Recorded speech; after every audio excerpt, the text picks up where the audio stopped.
Video शुरू होता है और हमें शिंगू जाते हुए दिखाया जाता है। तभी काओजी उसे रोकते हुए कहता है कि मास्टर, जब हाओचन ने उस ब्लडी डीमन को मारा तब उसके पास से ये ट्रेजर मिला जो काफी ज्यादा प्रीशियस है। और फिर उसकी बात सुन शिंगू उस चीज को लेता है एंड अपनी पावर का यूज करते हुए उस लॉकेट के अंदर से जो चीज है उसे बाहर निकाल लेता है। और तभी अचानक से ही उस ट्रेजर के अंदर से वो एलिमेंटल फेरी बाहर आती है जो काफी ज्यादा पावरफुल है। और सभी लोग उसे देखकर काफी ज्यादा हैरान हो जाते हैं और सभी लोग ये जान के खुश होते हैं कि इस फेरी को हजारों सालों से इस वर्ल्ड में नहीं देखा हुआ, जिसकी वजह से अच्छा हुआ कि ये उनके हाथों में नहीं गई। और शिंगू उस फेरी को चेक करते हुए ये बात भी बताता है कि हाओचन ने इसे अपनी पावर के हिसाब से इसको प्रोटेक्ट किया है, जिसकी वजह से ये काफी ज्यादा सेफ एंड सिक्योर है। और फिर शिंजी उस सील को तोड़ते हैं जिसकी वजह से उस फेरी को होश आ जाता है।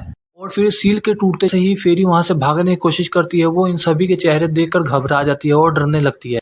और उसे ऐसा करता देख शिजी बोलते हैं कि फेरी तुम घबराओ मत, हमें पता है कि तुम एक एलिमेंटल फेरी हो और हमें ये बात भी पता है कि तुम हमेशा आजाद रहना चाहती हो और हम तुमसे कोई भी बुरा सलूक नहीं करने वाले हैं। और अभी की हालत आपकी बहुत ही ज्यादा नाजुक है और इस हालत में आप यहाँ से भाग नहीं सकती। प्लीज आप थोड़ी देर यहाँ पे रुक जाइए जिसकी वजह से मैं आपके इन घावों को हील कर सकूं और उसके बदले आप हम में से किसी भी एक पर्सन के साथ ह्यूमन बॉन्ड बना लीजिएगा। और फिर शिंगू की बातें सुन वो लिटिल फेरी रुक जाती है और उसे कहती है ठीक है। और फिर शिजी अपनी पावर का यूज करते हुए उस एलिमेंटल फेरी को हील करने लगते हैं और उनकी हीलिंग स्पीड इतनी ज्यादा फास्ट होती है उस लिटिल फेरी के ऊपर जितने भी ब्लडी मार्क्स होते हैं वो सभी हट जाते हैं। और वहीं पर एक शाइनिंग एंजल का कमांडर खड़ा होता है जो कहता है शिली को कि मास्टर प्लीज आप इस लिटिल फेरी को हमारे शाइनिंग एंजल्स के हवाले कर दीजिए, क्योंकि हम ही सिर्फ और सिर्फ इस लिटिल फेरी के सबसे अच्छे सुइटेबल ग्रुप होंगे।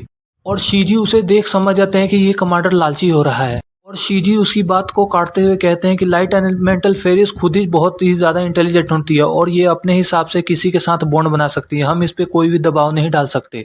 और इसलिए मैं ये चाहता हूँ कि लाइट एलिमेंटल फेरी अपने कंपेनियन को खुद ही चुने। और फिर शिजी अपने गार्ड्स को ऑर्डर देते हुए कहते हैं कि सभी गार्ड्स के कमांडर को यहाँ पर बुलाया जाए ताकि ये लाइट एलिमेंटल फेरी अपना पार्टनर आसानी से चुन सके। और फिर सीन यहाँ से शिफ्ट होता है और हमें हाओचन की टीम को दिखाया जाता है और ये सभी आपस में हंसी मजाक कर रहे होते हैं। और वहीं पर हाओचन ये बात भी बताता है कि हमारे मेरिट पॉइंट सबसे ज्यादा पावरफुल हो गए हैं। और हाओचन ये भी बताता है कि अभी तक के उनके मेरिट पॉइंट्स 3062 हो गए हैं।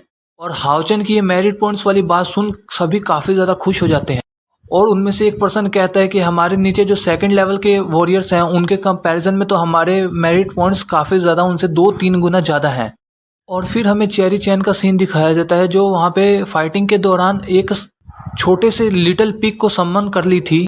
और तो और वो लिटिल पिग उसके पीछे पीछे उन लोगों के कैंट हाउस तक आ गया था।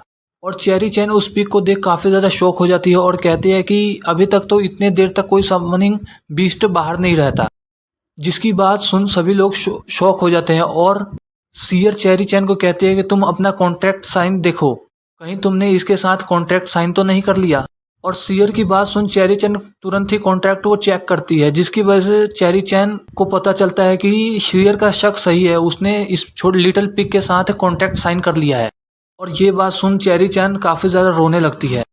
और हाओचन चेरी चैन की आवाज सुन लिटिल पिग के पास जाता है और उन्हें समझाते हुए कहता है कि क्या हो सकता है कि ये लिटिल बीस्ट आगे जाकर फ्यूचर में जाकर ये डिवाइन पावर वाला बीस्ट बने। जिसकी बात सुन सभी काफी ज्यादा खुश हो जाते हैं और वो पिग चेरी चैन की गोद में जाकर बैठ जाता है। और फिर ये सभी आपस में मजाक कर रहे होते हैं, तभी उनके पास शिजी द्वारा भेजा गया एक कमांडर आता है। और वो आते ही हाओचन को कहता है कि सभी सोल्जर्स बाहर मीटिंग हॉल में सभी को बुलाया गया है और कमांडर शिजी का ये आदेश है कि आप सभी को वहां पर जरूर आना है। और फिर शिजी के ऑर्डर पर ये सभी कमांडर्स उस मीटिंग हॉल में एक लाइन में आकर खड़े हो जाते हैं। और शिजी उन सभी को वो लॉकेट दिखाते हुए कहता है और लिंजी समझ जाता है कि ये लॉकेट तो वही है जो लॉकेट हमने इन्हें दिया था। और तभी शिजी बोलते हैं कि ये लॉकेट मैं तुम सभी को देने वाला हूँ और ये लॉकेट सिर्फ और सिर्फ किसी एक। और शिजी की बात ये सुन सब कोई हैरान हो जाता है कि आखिरकार ये कहना क्या चाह रहे हैं।